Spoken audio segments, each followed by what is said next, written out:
Tottenham take on Europa League champions Eintracht Frankfurt tonight, looking to bounce back from their 3-1 defeat in the North London derby against Arsenal.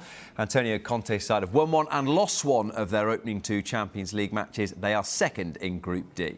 We had a chance to play another game, and I think this is important because and after a loss, you want to play quickly another game, and we have this possibility. We know very well the game will be really tough because we are playing against Eintracht Frankfurt. They won Europa League last season.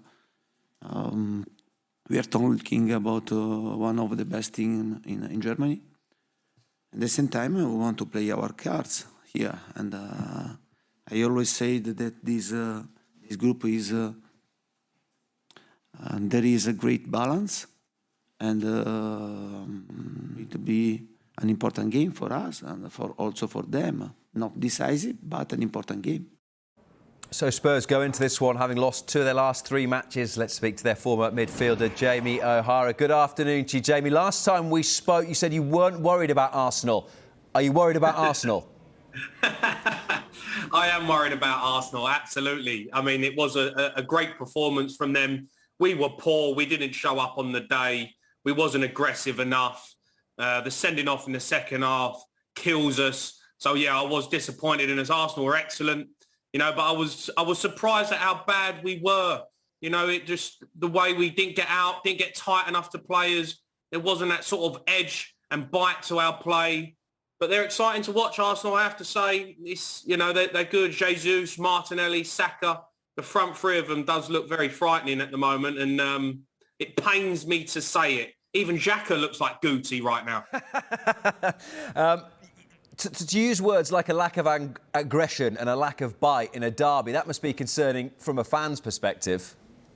Yeah, that was the biggest problem for me, and I'm seeing it quite a lot in derbies at the moment. Even the Manchester derby, I didn't see enough horribleness around, David De Gea and De Bruyne are having chats.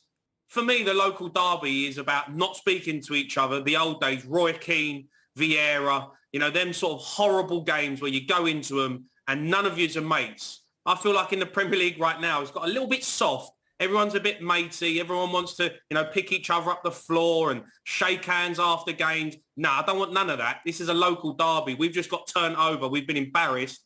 And I don't like it. The aggressiveness wasn't there. I need to see more of that because Spurs... Look, the way we play with Conte, we sit back, we sit in, we soak up pressure, but you've got to get tight. You've got to get close to people. When it comes in and around your box, or you've got to stop crosses. It was just so easy for Arsenal to break us down. It was so easy to get crosses off and have shots on our goal. That, for me, is not acceptable, especially in a local derby. And, we've got to improve on that hugely. You talk about sitting back, soaking up pressure, hitting on the counter-attack. Is that the best use of the forward players Tottenham have got? It's a great question. It's a difficult one to answer because, look, this is Conte's way of playing. And you can't argue with, that's our first loss in the Premier League. All right, it's the North London derby. But Conte's done an unbelievable job to get us where we are at this point of the season. We're playing, OK football. We're getting results. The results are there to see. We're third in the table. We're keeping up with Man City and Arsenal at the moment. So in that sense, it's been a positive. Of course, we want to see free-flowing football. Of course, we want to see, Richarlison, Kane and Son, interlinking and making things happen. But I just don't think that's the way Conte wants to do it. He doesn't see us playing like that, and we have to accept it. We're missing a number 10. We haven't got enough creativity in midfield. It's plain and simple to see. But hopefully they address that maybe in January or next season. This is a process and it's going to take time. You sort of touched on it there. He's not a man for turning, is he, Antonio Conte? He does things his own way. You could see in the press conference yesterday, he's not particularly bothered about what other people think. That 3-4-3 is pretty rigid, but are there certain games where he needs to get a third body into the centre of midfield? Yeah, you're absolutely right, Rob. I think, the Arsenal game for me, when you play against a team who overrun you in midfield, and recently Spurs have been getting overrun in midfield, you've got to play three in there. We know he doesn't want to play four at the back, so play 3-5-2. Kulusevski is injured, so you can have Richarlison come off the bench. You can play 3-5-2, Harry Kane and Son up front. He played that formation at Inter Milan. with Lukaku and Martinez, and they were awesome. So I don't know where this 3-4-3's come into effect. I'm not a massive fan of it because in the Premier League, a lot of teams play three in midfield, and Højbjerg and Bentancur are finding it difficult to get hold of the game. And when they've got the ball, their only really option is to try and turn things or try and get Son, Kane and Richarlison early. But because we're playing so deep, we end up being camped in, and the Arsenal overrun us. Teams have overrun us in midfield this season, and it's something we've got to address. Will he change it? Maybe he's too stubborn to. That's just the way he is as a manager. And who are we to argue with what he's won? But I think in certain games, you've got to be adaptable for sure. We touched on Spurs playing on the break and using the counter-attack. And you mentioned his name a few moments ago, Kulusevski. Obviously, we know what Kane and Son can do. But when you play on the break, someone like him is invaluable, isn't he? He's a big loss. Yeah, he's a massive loss for us. What he's great at is he carries the ball well. He gets hold of it. He brings other people into play. He gets goals, assists, but he gives you balance as well. He gets into great little areas on the pitch. Richarlison, for me, he's almost like a centre forward playing right wing. And as much as I think he's been brilliant for us, I think having Kulusevski out the team has cost us. It really has. And he's an important player for us because he gets hold of the ball in tight areas and he gets you up the pitch. So it's going to be interesting to see how we fare without him for now. Hopefully the injury is not too bad. But I think that gives us an option really to play a 3-5-2, to give other people an opportunity. I don't know why he's not doing it, but he's adamant he's going to stick with this 3-4-3 and we'll just see where it takes us. But when we reflect on the Arsenal game, maybe some comparisons with Sporting in that maybe Tottenham were just waiting a little bit for something to happen. Does it need to be a bit more front foot against Frankfurt? Yeah, you're right. I mean, I don't know what it is with the starts of games with us at the minute. If you look back over the course of the season already, I think we went down 1-0 to Southampton. We went 1-0 down to Leicester. We've lost to Arsenal. We've lost to Sporting. Our starts have got to be better. We've got to go after teams. With the players that we've got and the fitness levels that they're at now, I don't see why we need to sit off. We're too good of a team to sit off teams. You look at Arsenal and Man City, destroying sides because they're going after it, playing on the front foot. We were waiting to get beat at Arsenal. It looked like we were waiting to get beat. We were camped on our own box. And that, for me, isn't what Tottenham are about. I think we've got more to give as a team, and we need to show it. I don't know if he's really saying to these players, sit back deep. I think they're a little bit nervous and they're not comfortable with being able to get out and press because we feel like we're going to get overrun in midfield. So you end up just backing off. I used to do it as a midfielder. If you don't feel comfortable going to get tight, you end up just sitting off and then you're waiting to get beat. And that's what's been happening. Go after teams, be confident. We might be a little bit open, but who cares? We're good enough to get back in games anyway. Let's talk about another of your former clubs then. Wolves, Bruno Lage sacked on Sunday. One win in 15 league matches, only 8 goals in that period. Can he have any complaints? Yeah, I think he can, actually. I felt for him. I mean, I watched Wolves last season at Man United, at Old Trafford. I thought they was excellent. He had a good season last season. He had them organised, resilient, hard to beat. Look, they lack goals. But that's down to the board and helping him out, bringing a striker in. Jimenez got injured. Then they brought in another striker. He got injured.